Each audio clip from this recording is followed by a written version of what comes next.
Hi guys, now let us begin off with the next chapter, that is chapter number 12, mineral nutrition.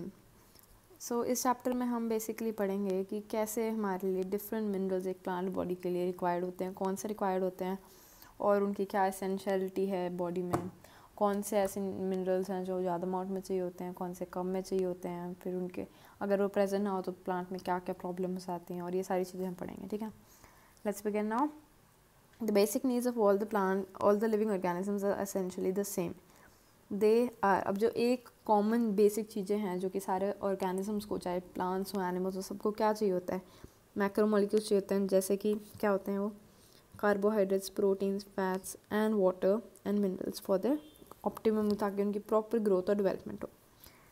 उसके बाद this chapter basically focus किस पे करता है, inorganic plant nutrition पे, यानी कि जो इनऑर्गेनिक न्यूट्रिएंट्स हैं, मिनरल्स हैं जो कि एक प्लांट को चाहिए होते हैं. Wherein you will study the methods to identify the elements essential to growth and development of the plants and the criteria for establishing the essentiality. और हम क्या पढ़ेंगे, क्राइटेरिया पढ़ेंगे कि कैसे हम क्या क्राइटेरिया, किस बेसिस पे हम एक एलिमेंट को एसेंशियल कहते हैं, किस बेसिस पे एक एलिमेंट को हम नॉन एसेंशियल कहते हैं. You will also study the role of the essential elements, their major deficiency symptom and mechanism of absorption of these essential element. और क्या पढ़ेंगे हम कि उनकी डेफिशिएंसी से क्या सिम्टम आते हैं और मैकेनिज्म ऑफ एब्जॉर्ब, अब कैसे डिफरेंट एलिमेंट्स एब्जॉर्ब होते हैं. हम ज़्यादातर रूट से ही हो जाते हैं वैसे, और पढ़ेंगे नाइट्रोजन फिक्सेशन कैसे होती है. अब बात आई है methods to study the mineral requirement of a plant. तो सबसे पहला साइंटिस्ट था जूलियस वॉन सैक. वो एक जर्मन बोटेनिस्ट था जिसने पहली बार प्लांट को ग्रो किया था मैच्योरिटी में, किसकी हेल्प से, बिना सॉइल के, एक न्यूट्रिएंट सॉल्यूशन में बिना सॉइल के. इस मेथड को बोलते हैं हाइड्रोपोनिक्स. यानी उसने क्या किया था, जूलियस वॉन सैक ने फर्स्ट टाइम प्लांट को ग्रो किया था बिना सॉइल के. ठीक है, since then a number of improvised methods have been employed to try and determine the mineral nutrients essential for plants. अब इस मेथड से हम बेसिकली बहुत अच्छे से पता लगा पाए कि कौन सा मिनरल या फिर न्यूट्रिएंट ऐसा है जो कि प्लांट के लिए एसेंशियल है और कौन सा नहीं है. The essential of all the methods involve the culture of the plants in the soil free well defined nutrient solution. तो क्या किया था उन्होंने कि प्लांट को सॉइल फ्री सिस्टम में उसे ग्रो किया था. These methods require purified water and mineral nutrients salts. After a series of experiments in which the roots of the plants were immersed in the nutrient solution, wherein an element was added or removed or given a varied concentration mineral solution suitable for the plant growth was obtained. अब इस method से हमने क्या देखा कि अगर हमने suppose ये मिनरल प्लांट को नहीं दिया तो उससे ये डेफिशिएंसी आती है, उससे ये प्रॉब्लम होती है. इससे हमने बेसिकली ये सब कुछ पढ़ाई की इसके बारे में कि कौन सा न्यूट्रिएंट ज़रूरी है प्लांट के लिए और कौन सा नहीं है. By this method essential elements were identified and deficiency symptom were discovered. Hydroponics जो है सक्सेसफुल है कुछ वेजिटेबल्स बनाने के लिए कमर्शियली. अब कौन सी वेजिटेबल्स ने एग्जाम्पल दिए, तीनों के अच्छे से याद होने चाहिए. एक है टोमेटो, सीडलेस क्यूकम्बर, लेट्यूस. उसके बाद it must be emphasise that the nutrient solution must be adequately aerated, यानी कि उसमें एरिएशन होना चाहिए प्रॉपर, यानी कि उसको प्रॉपर तरीके से किसको न्यूट्रिएंट सॉल्यूशन को ऑक्सीजन प्रोवाइड होना चाहिए ताकि जो रूट्स हैं वो डेड ना हो जाए. उसके बाद इधर इन्होंने हाइड्रोपोनिक्स टेक्निक दिखा रखी है. क्या करा है, यहाँ से एक प्लांट लगा रखा है, उसको यहाँ से कॉटन से प्लग कर रखा है, एरिएशन ट्यूब यानी जहाँ से ऑक्सीजन को ऐड करते हैं. न्यूट्रिएंट सॉल्यूशन है यानी वाटर है, उसमें अलग अलग टाइप्स के न्यूट्रिएंट्स हैं. यह फर्नल for adding water and minerals, अब यहाँ से न्यूट्रिएंट्स और वाटर्स को ऐड करते हैं. अब essential mineral elements. So most of the minerals have been present in the soil can enter the soil through roots. ठीक है, ज़्यादातर जो एब्जॉर्प्शन होती है कहाँ से होती है, रूट से होती है. अब more than 60 elements of the total 105 elements जो हैं वो प्लांट बॉडी में मिल जाते हैं.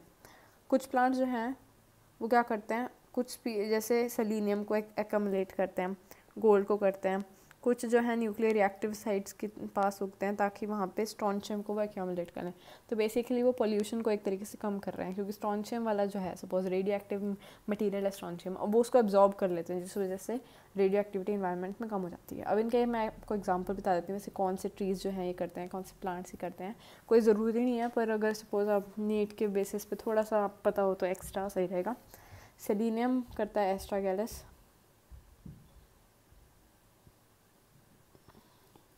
ठीक है। गोल्ड करता है, गोल्ड मतलब कौन करता है, वो है फाइसेलिया एरिका। और स्ट्रॉन्शियम करता है कौन, अरेबिडोप्सिस, अरेबिडोप्सिस थैलियाना, ठीक है।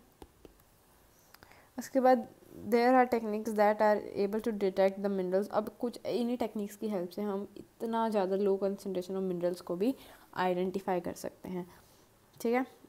10⁻⁸ ग्राम पर millilitre. The question is whether all the diverse minerals elements present in the plant, for example the gold and the selenium are as mentioned above, are essential for the plants. How do we decide? अब ये हमें बोल रहे हैं कि हम कैसे ये डिसाइड करें कि कौन सा एलिमेंट प्लांट के लिए ज़रूरी है, इम्पॉर्टेंट है, और कौन सा नहीं है। अब बात है क्राइटेरिया ऑफ एसेंशियलिटी। अब कैसे हम किस बेसिस पे डिवाइड कर सकते हैं कि एसेंशियल है, कौन सा नहीं है, ठीक है। पहला है कि element must be absolutely essential for supporting normal growth and reproduction. यानी कि एलिमेंट जो है वो इतना ज़्यादा नेसेसरी होना चाहिए, इतना ज़्यादा इंपॉर्टेंट होना चाहिए कि उसके बिना जो है नॉर्मल ग्रोथ और रिप्रोडक्शन प्लांट का ना हो सके। In the absence of the element the plant do not complete it's life cycle and set the seeds. तो उनके उस मिनरल की एब्सेंस में, उस एलिमेंट की एब्सेंस में प्लांट जो है अपनी नॉर्मल लाइफ साइकिल को कंप्लीट ना कर सके। The requirement of the element must be specific. Specific requirement का क्या मतलब है कि जो वो एलिमेंट है उसकी जगह अगर हम कोई और एलिमेंट उसे दे दें तो उसकी नीड्स जो है वो पूरी नहीं होंगी। यानी कि एक एलिमेंट की डेफिशिएंसी को हटाने के लिए सिर्फ वही एलिमेंट दिया जाए, उसकी जगह कोई और सब्स्टिट्यूट काम नहीं करेगा। And not replaceable by any other element. In other words, deficiency of one element cannot be met by supplying some other element. तीसरा क्राइटेरिया जो कि लास्ट क्राइटेरिया है क्या, कि element must be directly involve in the metabolism of the plant. यानी कि वो जो एलिमेंट है वो उसके मेटाबॉलिज्म में इन्वॉल्व होना चाहिए डायरेक्टली, ठीक है। यानी कि उसके बिना जो उसके बॉडी की केमिकल रिएक्शंस है वो पॉसिबल नहीं हो। अब इधर इन्होंने एक और डायग्राम दिखा रखा है हाइड्रोपोनिक्स का, कैसे कर रखा है इन्होंने। अब ये बात पढ़ो क्या लिखा है। Hydroponic plant production. Plants are grown in a tube or a trough placed on a slight incline. A pump circulates a nutrient solution from a reservoir to the elevated end of the tube. The solution flows down the tube and returns to the reservoir due to the gravity. Inset shows a plant whose roots are continuously bathed in aerated nutrient solution. This arrow indicates the direction of the flow. ये देखो, ठीक है। अब आगे बढ़ते हैं हम। Based on the above criteria, जो हमने ऊपर 3 क्राइटेरिया दिए उनके बेसिस पे हमने एलिमेंट्स को 2 कैटेगरीज में डिवाइड किया, 2 ब्रॉड कैटेगरीज में एनलिस्ट किया है। पहला है मैक्रो न्यूट्रिएंट्स, दूसरा है माइक्रो। मैक्रो न्यूट्रिएंट्स जो हमारे बॉडी को ज़्यादा अमाउंट में चाहिए होते हैं, माइक्रो न्यूट्रिएंट्स जो हमारी बॉडी को कम अमाउंट में चाहिए होते हैं, ठीक है। Macro nutrients are generally present in the plant tissue in large amounts. कितने अमाउंट्स का, in excess of 10 millimole per kg, ठीक है। उसके बाद दी मैक्रोन्यूट्रिएंट्स एसेंशियल इंक्लूड, अब कौन से हैं वो macronutrients, carbon, hydrogen, oxygen, sodium, nitrogen, phosphorus, sulphur, potassium, calcium, magnesium, ठीक है। तो अब क्या है देख लो। पहला है CHO, कार्बन, हाइड्रोजन, ऑक्सीजन, 3 के ग्रुप से याद रख लो। फिर है नाइट्रोजन, फॉस्फोरस, सल्फर, तो क्या हो गया NPS। या फिर ना एक और चीज़ बताती हूँ, NPK का आपने देखा सुना होगा, वो मिलते हैं क्या, इंसेक्टिसाइड, तो ऐसे याद रख लो NPK, ठीक है। क्या है, नाइट्रोजन, फॉस्फोरस, पोटेशियम और MSC कर लो। MSC ना एक डिग्री होती है ना, तो M क्या है, मैग्नीशियम, S से है क्या, सल्फर, और C से है कैल्शियम। तो CHO तो हमें पता ही है, NPK इंसेक्टिसाइड हो गया, MSC एक डिग्री हो गई, ठीक है। अब ये बोल रहे हैं कार्बन, हाइड्रोजन और ऑक्सीजन जो हैं वो हमें कहाँ से मिलते हैं, CO2 और वाटर से मिल जाते हैं। ठीक है, आगे बढ़ते हैं हम माइक्रो न्यूट्रिएंट्स, यानी कि जो हमें कम अमाउंट में चाहिए, यानी कि very small amount that is less than 10 millimole per kg of the dry weight. उसके बाद दीज इंक्लूड्स, अब इसके एग्जांपल्स क्या हैं, iron, magnesium, cobalt, molybdenum, zinc, boron, chlorine and nickel. Again iron, manganese, देखो पहले तो क्या है, दो हैं एम से, क्या, मैग्नीज और मोलिब्डेनियम। ठीक है, उसके बाद आयरन है, कॉपर, जिंक, बोरोन, क्लोरीन, निकल। अब इसका आप कोई भी टोटोनियम वगैरह बना के याद कर सकते हो। आगे बढ़ते हैं। In addition to these 17 essential elements named above, there are some beneficial elements. अभी कुछ beneficial elements होते हैं, ठीक है, ये तो हमें उन्होंने नॉन एसेंशियल, माइक्रो और मैक्रो बता दिया। अब इनके अलावा कुछ हो गए बेनिफिशियल एलिमेंट्स, वो क्या है, sodium, silicon, cobalt, selenium. Sodium, silicon, cobalt, selenium, 3 S से शुरू हो जाते हैं। ठीक है, SSSC, sodium, silicon, selenium, cobalt. अब हमने एसेंशियल एलिमेंट्स को 4 मेजर कैटेगरी में डिवाइड किया है। पहला है जो कि स्ट्रक्चरल एलिमेंट्स, यानी स्ट्रक्चरल रोल प्ले करते हैं, जैसे कार्बन, हाइड्रोजन, ऑक्सीजन और नाइट्रोजन। तो CHON जो हैं वो क्या रोल प्ले करते हैं, स्ट्रक्चर। दूसरा है एनर्जी रिलेटेड, यानी जो एनर्जी प्रोवाइड करते हैं, मैग्नीशियम है क्लोरोफिल में और फॉस्फोरस इन ATP। उसके बाद एसेंशियल एलिमेंट्स दैट एक्टिवेट और इनहिबिट द एंजाइम, एक्टिवेटर और इनहिबिटर के बेसिस पे आ गया। जैसे एग्जांपल मैग्नीशियम दे रहे हैं, वो एक्टिवेटर है RUBP का, RUBP that is Rubisco biphosphate carboxylate oxygenase, Rubisco का। ठीक है, RUBP नहीं, रुबिस्को का, फॉस्फोनोल पायरुवेट कार्बोक्सिलेज। ठीक है, both of which are critical elements in the photosynthetic fixation, carbon fixation. तो यानी मैग्नीशियम जो है इन दोनों का एक्टिवेटर है। उसके बाद जिंक किसका है, अल्कोहल, ये हाइड्रोजन है इसका, मोलिब्डेनम है, नाइट्रोजन है इसका। और अब नेक्स्ट क्राइटेरिया की बात आई, वो है some essential elements alter the osmotic potential को अल्टर करते हैं। जैसे पोटेशियम जो है वो plays an important role in opening and closing of the stomata. जैसे जब पोटेशियम का इनफ्लक्स होता है, ठीक है, जब इनफ्लक्स ऑफ पोटेशियम होता है तो क्या होता है, ओपनिंग ऑफ स्टोमेटा। ठीक है, एक क्वेश्चन काफ़ी बार नीट में पूछा जाता है, इनफ्लक्स ऑफ पोटेशियम से ओपनिंग ऑफ स्टोमेटा होता है। ठीक है, you may recall the role of minerals as a solute in determining the water potential of the cell.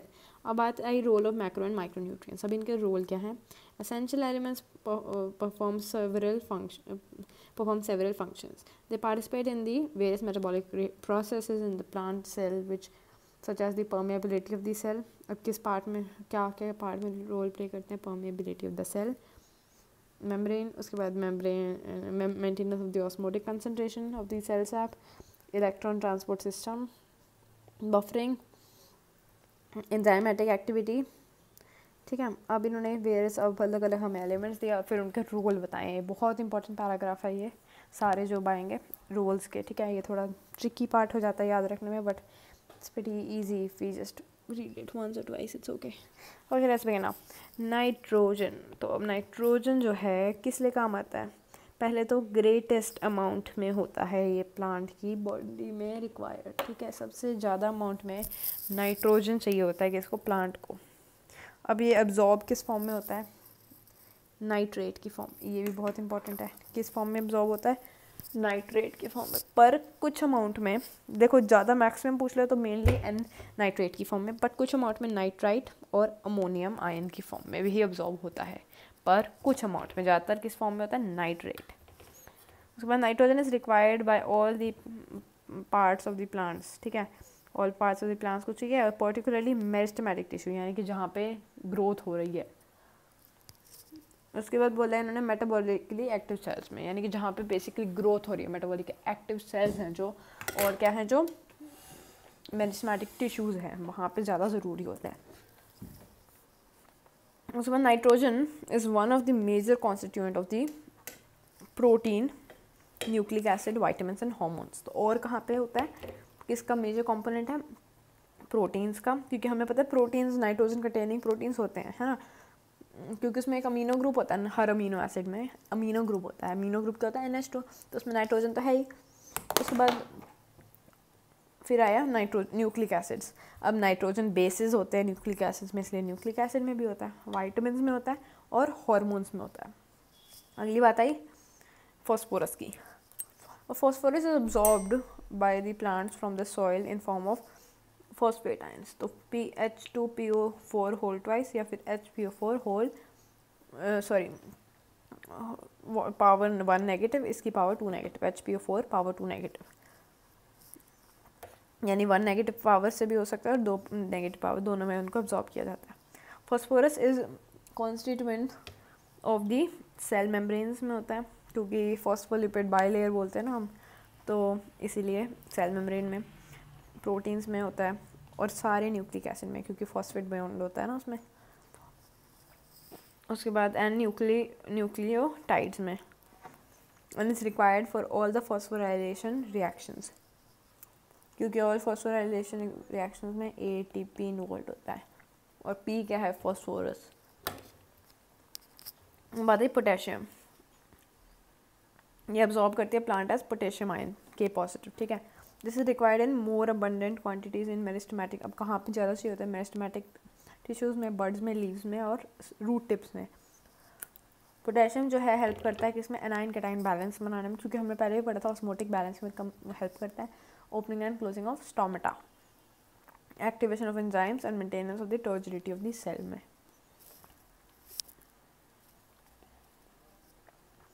आगे अच्छा देखो, यहाँ पे मिस प्रिंटिंग है, थोड़ा दिखा नहीं रखा इन्होंने। अब बात आई है कैल्शियम की, ठीक है। अब कैल्शियम में क्या है? Plant absorb calcium from the body in the form of calcium ions.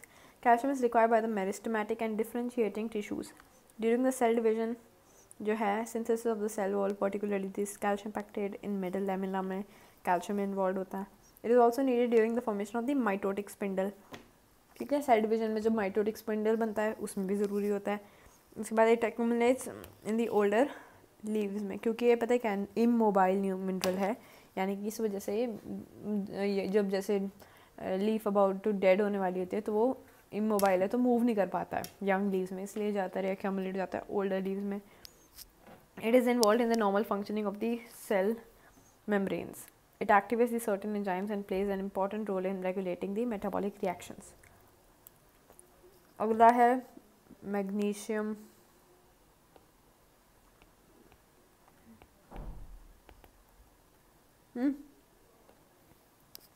It is absorbed in the plants in form of divalent ions. It activates the enzyme for respiration, photosynthesis and are involved in the synthesis of the DNA and RNA की synthesis में involved होता है ये, ठीक है। Magnesium is constituent of the ring structure of the chlorophyll and also helps in the maintenance of the ribosome structure, क्योंकि जो 2 units होते हैं जैसे ATS में 50 और 32 यूनिट्स हैं, जो हैं 60 और 42 यूनिट्स हैं, उनको ज्वाइन करने में कौन? मैग्नीशियम ही काम आता है। अगला बात आया किसका? सल्फर का। सल्फर,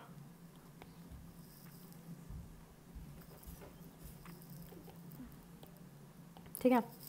उसके बाद plant obtain sulphur in form of sulphate ions SO4 2 negative. Sulphate is present in 2 amino acid. तो सल्फर कंटेनिंग अमीनो एसिड अगर कोई पूछ ले आपसे कौन सी हैं, तो 2 हैं, आपको अच्छे से याद होनी चाहिए, cysteine and methionine. Cysteine and methionine and is the main constituent of several coenzymes vitamins, जैसे किसके में प्रेजेंट होता है? थायमीन, बायोटीन, कोएंजाइम में और फेरोडॉक्सिन में। अगले मिनरल की बात आई, अगले एलिमेंट की बात आई, जिसका नाम है आयन। ये क्या हो रहा है? एक सेकेंड यार। आयन। अब जो आयन है, plant obtains ion in the form of ferric ions, तो Fe3 पॉजिटिव की फॉर्म में ऑब्टेन करते हैं। It is required in large amount as compare to the micronutrients. It is essential in the constituent of the proteins में होता है और involved in transfer of electrons from the ferredoxin and cytochrome. Reversibly oxidise हो जाता है Fe2 positive से Fe3 positive में, and कहाँ पे? During electron transfer. It activates the catalase enzyme and is essential for the formation of the chlorophyll की formation में क्या चाहिए होता है? आयरन। नेक्स्ट एलिमेंट की बात करते हैं,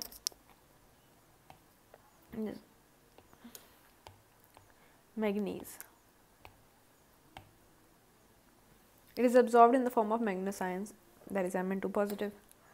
ठीक है, उसके बाद it activates many enzymes involve in the photosynthesis, तो यानी फोटोसिंथेसिस वाले एंजाइम्स को एक्टिवेट करने में हेल्प करता है, रेस्पिरेशन वाले और नाइट्रोजन मेटाबॉलिज्म में। उसके बाद मेन फंक्शन जो इसका देखा जाए तो क्या, splitting of water during photosynthesis. अगले चैप्टर में पढ़ेंगे हम क्या होता है। इसके एक्चुअली टोटल 3 चाहिए होते हैं स्प्लिटिंग ऑफ वाटर में। देख लो क्या है, मैग्नीज, क्लोरीन एंड कैल्शियम, ये 3 एलिमेंट्स चाहिए होते हैं हमें स्प्लिटिंग ऑफ वाटर में, manganese, calcium and chlorine. Next बात है जिंक, मैं लिख देती हूँ इधर, सुनो। कॉपर है इधर, बोरोन, मोलिब्डेनियम और है हमारा क्लोरीन। चलो अब बढ़ते हैं हम किस पे, जिंक पे। जिंक में क्या है, plants contain zinc gases Zn2 positive ions में, एक्टिवेट करता है वेरियस एंजाइम्स को, स्पेशली कार्बोक्सिलेज को। उसके बाद it is also needed in the synthesis of the oxygen की सिंथेसिस में क्या चाहिए होता है, जिंक आयन। अब बात है कॉपर, क्यूप्रिक आयन फॉर्म में एब्जॉर्ब होता है, मेटाबॉलिज्म में हेल्प करता है। आयन की तरह ये भी सर्टेन एंजाइम्स में involve in the redox reaction, reversibly oxidise हो जाता है। नेक्स्ट है बोरोन, इस फॉर्म में एब्जॉर्ब हो जाता है, BO3 3 नेगेटिव, B4O7 2 नेगेटिव में। Boron is required in uptake of the calcium and utilisation of the calcium. ठीक है, membrane functioning, pollen germination, cell elongation, differentiation, carbohydrate translocation. Next है मोलिब्डेनियम, मोलिब्डेट आयंस की तरह absorb होता है और component है सेवरल एंजाइम्स का, नाइट्रोजनेज में हेल्प, नाइट्रोजनेज और nitrogen reductase both participate in the nitrogen metabolism. Chlorine की बात है, Cl नेगेटिव आयंस की तरह अब्जॉर्ब होता है, पोटेशियम एंड सोडियम के तरह ये भी सॉल्यूट कंसंट्रेशन और एनायन कैटायन बैलेंस को हेल्प करने में, कंट्रोल करने में हेल्प करता है, वाटर स्प्लिटिंग में हेल्प करता है और reaction that leads to evolution of the oxygen. Next side, deficiency symptom of the essential elements. अब एसेंशियल एलिमेंट्स की डेफिशिएंसी सिम्टम क्या होती है, ठीक है। Whenever the supply of the essential elements becomes limited, यानी कि जब भी कोई सप्लाई एसेंशियल एलिमेंट का कम हो जाता है तो क्या होती है, प्लांट ग्रोथ जो है रिटार्डेड यानी कम हो जाती है। concentration of essential elements below which the plant growth is retarded is called the critical concentration, यानी कि एक ऐसी स्पेसिफिक कंसनट्रेशन जिसके नीचे उनकी प्लांट की ग्रोथ नहीं हो सकती, उस कंसनट्रेशन को क्या कहते हैं हम, क्रिटिकल कंसनट्रेशन। अब पता नहीं उन्होंने क्यों इधर प्रिंटेड नहीं है, ये क्या बोलते हैं उसे, क्रिटिकल कंसनट्रेशन, यहाँ लिख देती हूँ मैं।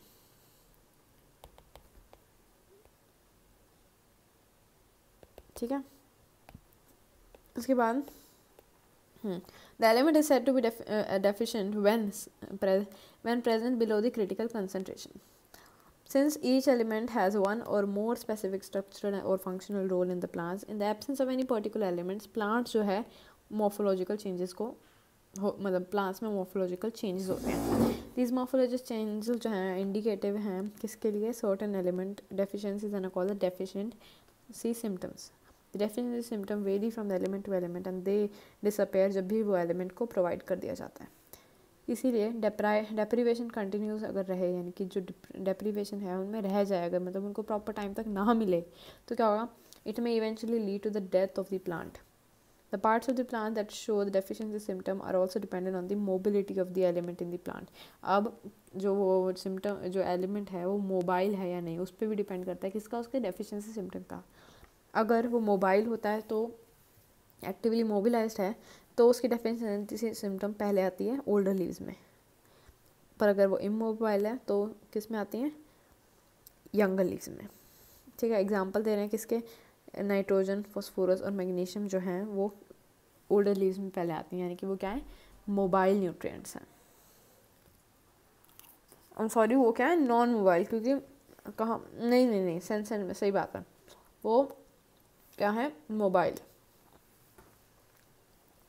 आगे बढ़ते हैं। अभी बोल रहे हैं अगर वो मोबाइल इमोबाइल है तो उसके डेफिनेशन पहले यंग लीव्स में आता है। एग्जाम्पल दे रहे हैं सल्फर का, कैल्शियम का, ये जो है ये इमोबाइल एलिमेंट्स हैं, ठीक है। कैल्शियम तो हमने ऊपर भी पढ़ा हुआ है। This aspect of the mineral nutrition of the plant is also essential, given great significance and importance to the agriculture and horticulture. अभी बोल रहे हैं kind of deficiency symptom shown in a plant includes chlorosis, necrosis, stunted plant growth, plant fall of the premature fall of the leaves, buds, and the inhibition of the cell division. Chlorosis क्या होता है? Is loss of chlorophyll due to the yellowing in the leaves, leading to yellowing in the leaves. Symptom किसकी deficiency आते हैं? Sodium, nitrogen, potassium, magnesium, sulphur, iron, manganese, zinc, molybdenum. तो ये जो है इनकी डेफिशिएंसी आते हैं यार, कुछ भी करके नहीं याद रख लेना। उसके बाद नेक्रोसिस और the death of the tissue किस वजह से होता है? Calcium, magnesium, copper, potassium. Lack और low level of sodium, potassium, sulphur, molybdenum क्या करता है? Inhibition of the cell growth. और sodium, sulphur, molybdenum deficiency, decay and flowering, ठीक है। क्लोरोसिस के ये हैं, नेक्रोसिस यानी tissue, death of the tissue के ये हैं किसके? Inhibition of the cell division. ये हैं किसके? डिले फ्लावरिंग के। इधर तो देखो कुछ भी नहीं है खास, आगे बढ़ते हैं। अभी टॉक्सिसिटी क्या होता है?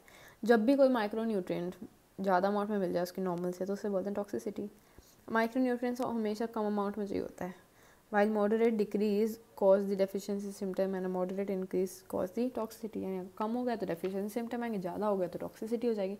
यानी बुरा तो दोनों ही है, ज़्यादा भी और कमी भी, इसलिए प्रॉपर ऑप्टिमम अमाउंट में वो प्रेजेंट होना चाहिए, तभी सही काम चलता है, ठीक है। In other words, when the narrow range of the words there is a narrow range of the concentration at which the elements are optimum. Any mineral concentration in the tissue that reduces the dry weight by the 10% is called the toxic. Such critical concentration varied among different micronutrients. The toxicity symptoms are difficult to identify. Toxicity levels for all the elements also vary for different plants. Many a times excess of an element may inhibit the uptake of another element. For example, the prominent symptom of the manganese toxicity जो है से क्या होता है? appearance of the brown spots surrounded by the chlorotic veins. It is important to know that the manganese competes with the iron and magnesium for the uptake and with magnesium for binding with enzymes. Manganese also inhibit the calcium translocation in the shoot apex. Therefore, the excess of the manganese may in fact cause the deficiency in iron, magnesium and calcium. Thus, what appears as a symptom of manganese toxicity may be a deficiency symptom of sulfur, iron, potassium and iron, magnesium and calcium. So बात आई है mechanism of absorption of elements. Much of the studies on the mechanism of the absorption of the elements of the plants have been carried out in isolated cells, tissues or organs. These studies have revealed that the process of absorption can be demarcated into two main phases. पहला phase है a rapid initial uptake of ions into the free space or outer space of the cell. The apoplast is passive. ठीक है, तो apoplast तक आने वाले process को passive बोलते हैं। सेकंड स्टेज है जब अपटेक होगा स्लोली इनर सरफेस में, जिसे बोलते हैं सिम्प्लास्ट। ये है एक क्या? The passive movement of the ions into the apoplast usually occurs through the ion channels, the transmembrane proteins that have function as the selective pores. On the other hand जो entry होगी symplast के अंदर, इसमें energy लगती है, इसलिए बोलते हैं इसको एक्टिव प्रोसेस। तो यहाँ पे एक्टिव आएगा actually. The movement of the ions is usually called in flux, ठीक है। मूवमेंट ऑफ आयंस को फ्लक्स बोलते हैं। अंदर आने, यहाँ पे फ्लक्स लिख देना यार, अंदर आने को इनफ्लक्स, बाहर जाने को ई फ्लक्स लिख देती हूँ, रुको मैं ही। इसको बोलते हैं एक्टिव प्रोसेस, ये है, और ये है इधर फ्लक्स। आगे बढ़ते हैं ट्रांसलोकेशन ऑफ सोल्यूट्स। अब सोल्यूट्स की डिफरेंट जगहों पे ट्रांसलोकेशन होना क्या है? मिनरल जो सॉल्ट्स हैं translocated through the xylem along with the ascending water stream while is pulled up through the plant by the transpirational pull. Analysis of the xylem sap shows the presence of the mineral salts in it. Use of the radioactive minerals along with the substantiate that the view that they are transported through the xylem. You have already discussed the movement of the water in the xylem in chapter 11. By soil as a reservoir of the essential elements. The majority of the nutrients that are essential for the growth and the development of the plant become available to the roots due to weathering and breakdown of the rocks. These processes enrich the soil with dissolved ions and inorganic salts. Since they are derived from the rock mineral, Their role in plant nutrition is referred to as the mineral nutrition. Soil consists of a wide variety of the substances. Soil do not only supply minerals but also harbors nitrogen fixing bacteria or the microbes, holds water, supply air to the roots, and act as a matrix that stabilizes the plant. Since the deficiency of an mineral affect the crop yield, there is often need of supplying them through the fertilizers. Micronutrients और macronutrients दोनों जो हैं वो fertilisers के through provide करे जा सकते हैं. अब बात आई है मेटाबॉलिज्म ऑफ नाइट्रोजन. अब नाइट्रोजन साइकिल क्या होती है, ठीक है. Apart from the carbon, hydrogen and oxygen, nitrogen जो है एक प्रिवेलेंट एलिमेंट है लिविंग ऑर्गेनिज्म में. नाइट्रोजन जो है कॉन्स्टिट्यूएंट किसका है, amino acid, proteins, hormone, chlorophyll and many of the vitamins का. जो प्लांट्स हैं वो compete with the microbes for limited nitrogen. अब जो सॉइल में माइक्रोब्स हैं वो भी चाहते हैं नाइट्रोजन लेना और प्लांट भी चाहते हैं, तो इसलिए इन दोनों में कंपटीशन होता है. 10 नाइट्रोजन इज़ अ लिमिटिंग, इसलिए नाइट्रोजन जो है एक लिमिटेड चीज़ है available for both natural and the agriculture ecosystem. Nitrogen is of two nitrogen atom joined by strong triple bonds होते हैं, ठीक है. The process of conversion of the nitrogen to the ammonia को हम क्या बोलते हैं, नाइट्रोजन फिक्सेशन. तो नाइट्रोजन को N2 को हम अगर NH3 में कन्वर्ट कर दें, इस प्रोसेस को बोलते हैं नाइट्रोजन फिक्सेशन, ठीक है. In nature, the lightning and the UV radiation provides enough energy to convert the nitrogen to the nitrogen oxides. Thus, the industrial combustion, forest fires, automobile exhaust, and the power generators stations are also the source of the atmospheric nitrogen oxides. Decomposition of the organic nitrogen of the dead plants and animals is into the soil into ammonia is called the ammonification. Some of the ammonia volatiles and re-enters the atmosphere, but most of it is converted into the nitrate form. तो ammonia को oxygen के साथ treat करें तो nitrate बन गया, nitrite बन गया, H पॉजिटिव और H2O. फिर नाइट्राइट को ऑक्सीजन के साथ नाइट्रेट बन गया. नाइट्रोजन साइकिल दिखा रखे हैं उन्होंने. एटमॉस्फेरिक नाइट्रोजन ने बायोलॉजिकल नाइट्रोजन फिक्सेशन की, इंडस्ट्रियल, इलेक्ट्रिकल या डी नाइट्रिफिकेशन दिखा रहे हैं, वापस N2 का बनना, ये प्रोसेस दिखा दिया. अमोनिफिकेशन, अपटेक, डिकेइंग, ये तो देखो बेसिक है. आगे बढ़ते हैं. अब बात क्या कह रहे हैं, ammonia is first oxidise to nitrate by the. अब पहला ऑक्सीडेशन कौन करता है, नाइट्रोसोमोनास और नाइट्रोकोकस. नेक्स्ट ऑक्सीडेशन कौन करता है, नाइट्रोबैक्टर. तो अब इधर जो बीच में मिसिंग है वो मैं बता देती हूँ क्या क्या है इधर. आई डोंट नो ये कैसे मिसिंग कैसे हो रहा है इतना यार, चलो बता देती हूँ मैं क्या लिखा इधर इन्होंने. तो नेक्स्ट जो इनको ये बोलते हैं कि दी स्टेप्स आर नाइट्रिफिकेशन. तो ये नाइट्रिफिकेशन की प्रोसेस होते हैं जिसमें क्या होता है, नाइट्रोजन जो है कि ऑक्साइड्स डिफरेंट नाइट्रोजन ऑक्साइड्स में कन्वर्ट होते हैं. उसके बाद the nitrate thus formed is absorbed by the plants and is transported to the leaves. In the leaves, it is reduced to form ammonia that finally forms the amine group of the amino acid. Nitrogen present in the soil is also reduced to nitrogen by the process of denitrification. तो denitrification process क्या होता है, यहाँ इन्होंने दिखा रखा है. जब नाइट्रोजन ऑक्साइड वापस N2 में कन्वर्ट होता है, कौन करता है इसको, स्यूडोमोनास और थायोबैसिलस बैक्टीरिया. नेक्स्ट है बायोलॉजिकल नाइट्रोजन फिक्सेशन. अब बायोलॉजिकल नाइट्रोजन फिक्सेशन कैसे होता है, जब डिफरेंट प्रोकैरियोट स्पीशीज़ जो हैं वो एटमॉस्फेरिक नाइट्रोजन को कन्वर्ट करती है नाइट्रोजन के ऑक्साइड्स में या अमोनिया वगैरह में. तो the reduction of the nitrogen to the ammonia by the living organism को क्या बोला जाता है, हम क्या बोलते हैं इसको, बायोलॉजिकल नाइट्रोजन फिक्सेशन, ठीक है. अगर बायोलॉजिकल स्पीशीज़ की हेल्प से हो. अब ये इधर सारा मिसिंग है, मैं इसको रीड कर देती हूँ बुक से, you can just listen to me what I am saying, ठीक है. ठीक है, सुनो. The nitrogen fixing microbes could be free living or symbiotic. For example, free living nitrogen fixing aerobes जो हैं, aerobic microbes हैं, उन्हें वो कौन से हैं, एजोटोबैक्टर और बेजिनिका. देखो एजोटोबैक्टर और बेजिनिका जो है ये क्या हैं, ये free living nitrogen fixing aerobic microbes हैं. वेराज जो रोडोस्पाइरलम है ये एनारोबिक है. बैसिलस जो है ये क्या है, फ्री लिविंग है, ये भी फ्री लिविंग नाइट्रोजन फिक्सर है.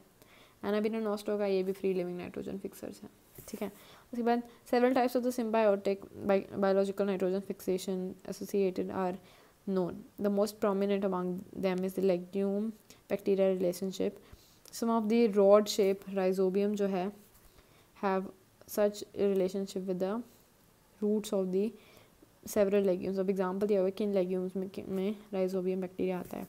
अल्फ़ा अल्फ़ा दिखा रखा है, clover P, lentils, garden pea, broad pea, clover beans, etc. The most common association on the roots is as nodules. These nodules are small nitrogen small outgrowths on the roots. The microphancia जो है ये क्या करता है, nitrogen fixing nodule की तरह है। और नॉन लेग्यूमिनस के एग्जांपल हैं एलनस, राइजोबियम और जो फ्रैंकिया हैं ये भी फ्री लिविंग हैं, पर अगर इस सिम्बायोट की तरह होंगे तो ये नाइट्रोजन फिक्सिंग करेंगे, फ्री लिविंग में नहीं करेंगे। उसके बाद बात आई है नोड्यूल फॉर्मेशन की बात बता रखी है, मैं बता देती हूँ क्या आती है। Nodule formation involves a sequence of the multiple interaction between the rhizobium and the roots of the host plant. Principal stages in the nodule formation are summarized as follows. तो अब ये प्रोसेस दिखा रखा है नोड्यूल फॉर्मेशन का, इसकी process पढ़ देती हूँ मैं कैसे होता है। सबसे पहले तो rhizobium multiply and colonize the surrounding of the roots and get attached to the epidermal and the root hair cells. The root hairs curl and the bacteria invade into the root hair. An infection thread is produced carrying the bacteria into the cortex of the roots, whereby they initiate the nodule formation of the cortex of the root. Then the bacteria are released from the thread into the cell nodule, thus formed establishes a direct vascular connection with the host for the exchange of the nutrients. These events are depicted in the figure ये वाली. The nodule formation contains all the essential biochemical components such as the enzyme nitrogenase and the leg hemoglobin. The enzyme nitrogenase is the molybdenum ion protein and catalyzes the conversion of the atmospheric nitrogen to ammonia. The first stable nitrogen fixation product जो होता है वो क्या बनता है, ammonia ही बनता है। ये इधर इन्होंने दिखा रखा है क्या, development of a root nodule in the soybean. पहले राइजोबियम जो है bacteria contacts in the susceptible root hair divide near it upon the successful infection the root hair cause it to curl. The infection thread carries the bacteria to the inner cortex. The bacteria gets modified into the rod-shaped bacteroids and cause cortical and the pericycle cells to divide division and the अभी कौन से cell होते हैं ये देख लो, cortical और pericycle.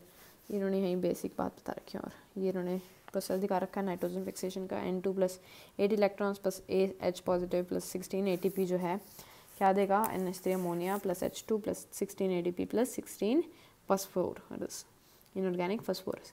The enzyme nitrogenous जो है वो हाईली सिलेक्टिव है, क्यों, क्योंकि ये सिर्फ एनारोबिक कंडीशन में एक्ट कर सकता है। इसीलिए the root nodules have adaptation that ensure that the enzyme is protected from the oxygen. To protect these enzymes the nodule contains a oxygen scavenger leg hemoglobin. It is interesting to note that these microbes lives in as aerobes under the free living condition but during the nitrogen fixation they become anaerobic. आगे ये देखो इन्होंने दिखा रखा है क्या, steps दिखा रखे हैं एटमॉस्फेरिक नाइट्रोजन के फिक्सेशन की बाय नाइट्रोजनस एंजाइम। आगे बढ़ते हैं, ये पता नहीं क्या हो रखा है इधर, चलो ये देखो। अब उसके बाद बात आई है फेट ऑफ अमोनिया। अब जो अमोनिया का फेट क्या होगा, ठीक है, फेट यानी फ्यूचर। एट फिजियोलॉजिकल पीएच, अब अपनी बुक्स खोल लो यार, अपनी बुक से देखते रहना जो भी मैं बोल रही हूँ, ठीक है। At physiological pH the ammonia are protonated to form ammonium ions while most of the plants can assimilate nitrate as well as the ammonium ions. The latter is quite toxic to the plants. अब ammonium जो ion आए हैं वो काफ़ी toxic हैं plants को, इस वजह से ये प्लांट बॉडी में एक्यूमुलेट नहीं कर सकते हैं, इसलिए इनको वापस रिड्यूस करना पड़ेगा किसी और फॉर्म में। दो मेथड्स हैं इसके, रिडक्टिव एमिनेशन और है ट्रांसएमिनेशन। रिडक्टिव एमिनेशन में क्या करते हैं, इसमें हम अमोनिया को रिएक्ट कराते हैं अल्फ़ा कीटोग्लूटारिक एसिड के साथ, ठीक है। अमोनिया को हम रिएक्ट कराते हैं अल्फ़ा कीटोग्लूटारिक एसिड के साथ, उससे क्या बन जाता है, और अल्फ़ा उससे और ग्लूटामाइन डिहाइड्रोजनस एंजाइम की प्रेजेंस में, तो उससे हमें ग्लूटामाइन मिल जाता है, तो ग्लूटामाइन हमारा प्रोडक्ट हो जाता है। तो रिडक्टिव एमिनेशन में क्या होता है, अल्फ़ा कीटोग्लूटारिक एसिड को हम अमोनिया से रिएक्ट कराएंगे, अमोनियम आयन से, फिर उसमें NADPH रिक्वायर्ड होगा ग्लूटामाइन डिहाइड्रोजनेस की प्रेजेंस में, ग्लूटामाइन बन जाएगा, NADP बन जाएगा और H2O बन जाएगा। नेक्स्ट मेथड है ट्रांसएमिनेशन। इसमें क्या होता है, it involves the transfer of a amino group from the amino acid to the keto group of the keto acid. तो अमीनो एसिड के ग्रुप से कीटो ग्रुप के एसिड में कन्वर्जन होएगा, ठीक है। इधर इन्होंने दिखा रखे, देखो अमीनो ग्रुप के एसिड से कीटो ग्रुप में ऐसे कन्वर्जन हो रहा है। So it involves the transfer of the amino group from the one amino acid to the keto group of the other keto acid. Glutamic acid is the main amino acid from which the transfer of the ammonia, that is NH2, the amino group takes place in other amino acids जो हैं are formed during the transamination. The enzyme transaminase catalyzes the reactions.